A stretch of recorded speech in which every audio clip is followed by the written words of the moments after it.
जी हाँ साथियों, बहुत बहुत स्वागत है। एक बार फिर से हम आप लोगों के लिए एक और फैक्ट चीज़ें लेकर आए हैं। आज हम आपको बताएंगे कि आपको टूटता हुआ तारा कैसे दिखाई देता है कि आसमान से तारा टूट करके नीचे गिर रहा है। चलिए, आपको पता है कि पृथ्वी से जब आप अंतरिक्ष के ऊपर की तरफ देखते हैं तो आपको लगभग अरबों किलोमीटर की दूरी पर, कितने पर, अरबों किलोमीटर की दूरी पर कुछ आपको रचनाएं दिखाई देते हैं। उन रचनाओं को हम तारा कहते हैं। क्या कहते हैं? तारा कहते हैं।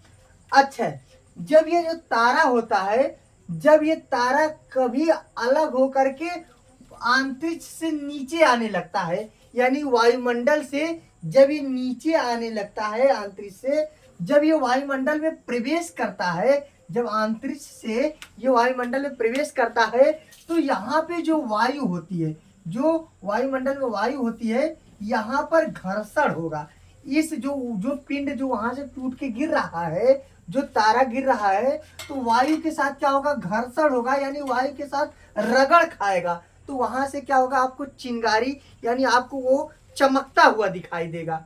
ठीक है ना? कुछ ऐसे होते हैं, कुछ छोटे होते हैं, इन्हें हम उल्का कहते हैं। इन्हें क्या कहते हैं? उल्का पिंड भी कहते हैं। ठीक है ना? लोग बोलते हैं ना, अरे यार उल्का पिंड जा रहा है, या कोई मर गया, उसका कुछ ऐसे कुछ तरसना भाग रहा है, लोग बोलते हैं, लेकिन वो उल्का पिंड होता है।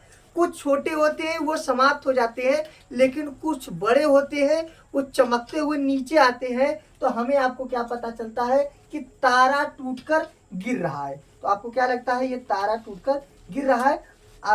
जो ये उल्का होते हैं, ये वायुमंडल में जब प्रवेश करते हैं तो वायु के साथ घर्षण करते हैं, और आप जब ये घर्षण करते हैं तो वो आपको चमकते हुए दिखाई देते हैं। तो आपको ऐसा प्रतीत होता है कि तारा टूटकर गिर रहा है। वास्तव में तारा बहुत बड़ा होता है।